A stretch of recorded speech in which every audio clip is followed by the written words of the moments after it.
Perang Uhud tidak bermula di medan tempur. Ia bermula apabila debu perang sudah kelihatan dari Madinah. Tentera Quraisy tidak menunggu undangan. Mereka datang sendiri, mendirikan kemah dan membuka gelanggang di kaki Gunung Uhud. Saat itu, umat Islam tahu satu perkara, perang ini tidak boleh dielakkan. Sama ada mereka menunggu musuh memasuki kota, atau mereka keluar menyambut ancaman yang sudah berdiri di hadapan mata. Kekalahan di Badar tidak dipadam oleh masa. Ia disimpan, dikira, dan disusun semula. Bagi Quraisy, Badar bukan sekadar kehilangan tentera. Ia adalah runtuhnya maruah dan kuasa. Nama mereka tercala di mata kabilah Arab, dan laluan dagang mereka kini terdedah kepada ancaman.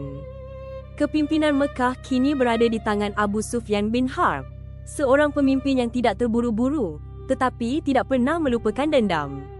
Segala keuntungan kafilah dikumpulkan, bukan untuk perniagaan, tetapi untuk perang. Bersama dengannya, Hindun binti Utbah menyemarakkan api kebencian yang belum padam sejak Badar. Bagi mereka, Uhud bukan sekadar pertempuran. Ia adalah peluang untuk memulihkan maruah yang hilang. Quraisy tidak lagi mahu pertembungan kecil. Mereka menghimpunkan kekuatan besar, tentera yang terlatih, pasukan berkuda yang pantas, dan di barisan itu, seorang panglima muda, Khalid bin Al-Walid, tidak diarahkan untuk menyerang dengan emosi, tetapi untuk menunggu saat pertahanan musuh membuka ruang. Berbeza dengan Badar, Quraisy kali ini datang dengan perancangan, dengan tujuan yang jelas, dan dengan keyakinan bahawa kemenangan boleh dicapai jika medan dan masa memihak kepada mereka.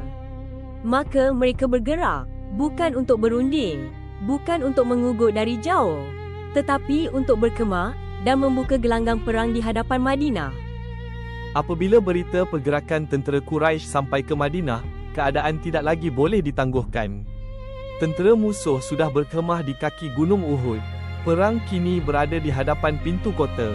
Rasulullah mengumpulkan para sahabat untuk bermesyuarat.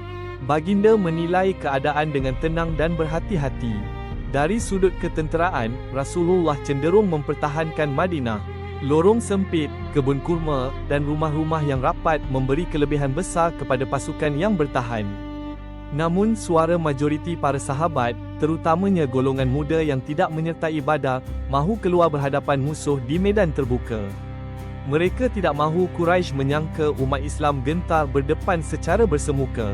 Mereka mahu mempertahankan maruah Islam di hadapan kabilah Arab yang memerhati dari jauh. Rasulullah mendengar pandangan mereka. Baginda tidak memaksakan keputusan sendiri. Akhirnya, keputusan bersama dibuat untuk keluar menyambut ancaman itu. Bukan kerana strategi asal Rasulullah salah, tetapi kerana umat ini perlu belajar memikul tanggungjawab atas keputusan yang dipersetujui bersama. Maka Rasulullah bersiap sedia. Umat Islam keluar dari Madinah menuju ke kaki Gunung Uhud untuk berhadapan dengan perang yang tidak dapat dielakkan. Ketika tentera Islam bergerak menuju Uhud, satu peristiwa penting berlaku sebelum pertempuran bermula. Di tengah perjalanan, sebahagian tentera berpatah balik ke Madinah. Mereka tidak meneruskan perjalanan ke medan perang. Seramai 300 orang meninggalkan barisan, dipimpin oleh Abdullah bin Ubay bin Salul. Mereka menyatakan tidak bersetuju dengan keputusan keluar berperang di luar kota. Akibatnya, jumlah tentera Islam berkurang daripada 1,000 orang kepada hanya 700 orang. Walaupun jumlah semakin kecil, Rasulullah tetap meneruskan perjalanan ke Uhud. Setibanya di kaki Gunung Uhud, Rasulullah menilai kedudukan medan perang. Gunung Uhud dijadikan pelindung di bahagian belakang bagi mengelakkan serangan dari arah itu. Tentera Islam disusun menghadap musuh.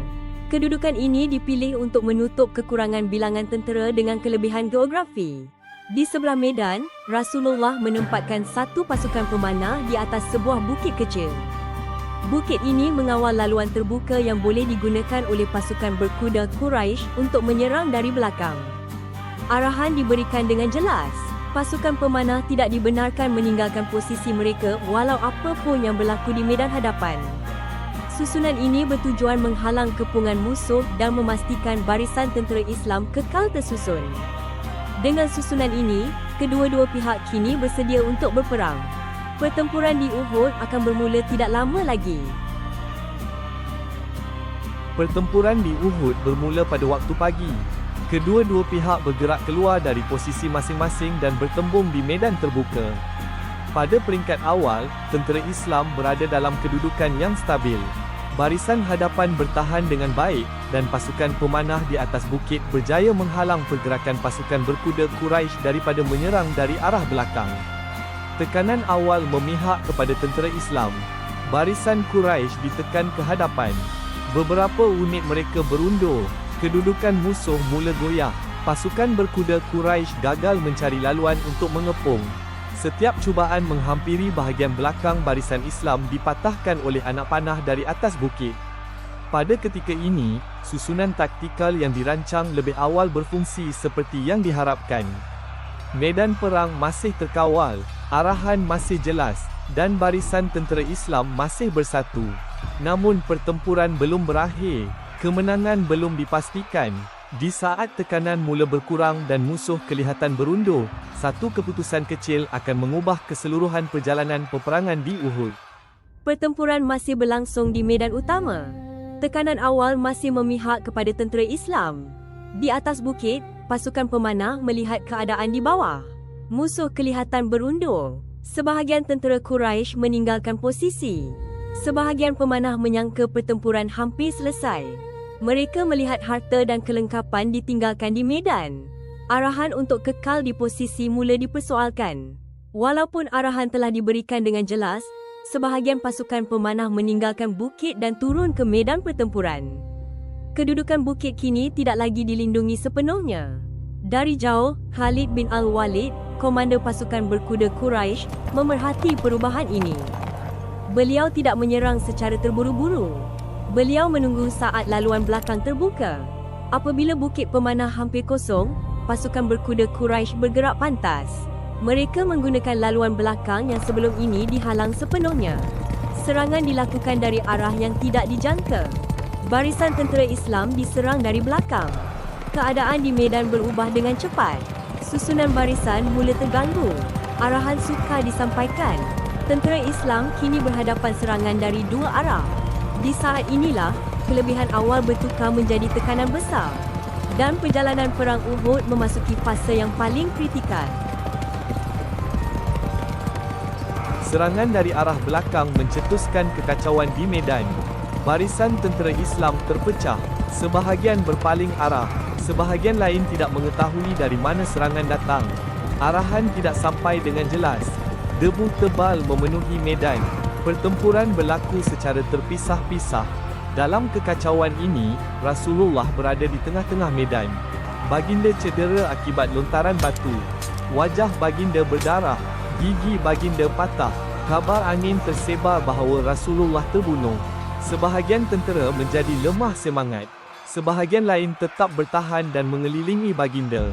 Antara yang gugur dalam peperangan ini ialah Hamzah bin Abdul Muttalib, bapa saudara Rasulullah dan pejuang utama Islam.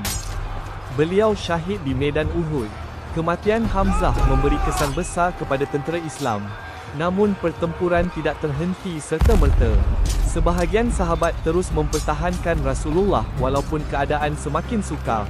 Di pihak Quraisy, serangan balas telah mencapai sasaran utama.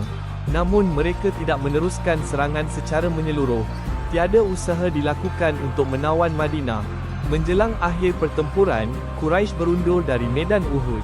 Tentera Islam kekal di kawasan berbukit, dalam keadaan cedera, kehilangan, dan keletihan.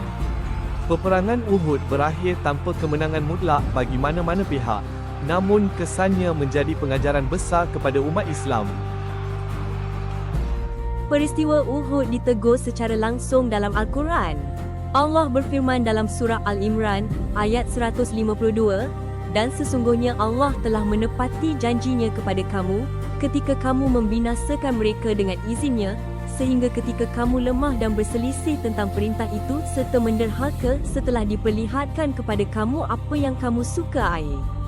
Ayat ini menjelaskan bahawa kekalahan di Uhud bukan kerana kekurangan pertolongan Allah, tetapi berpunca daripada pelanggaran arahan dan hilangnya disiplin dalam barisan. Berminat dengan video begini? nak tayang pada murid atau anak? Dapatkan koleksi video sejarah di cikgushare.my.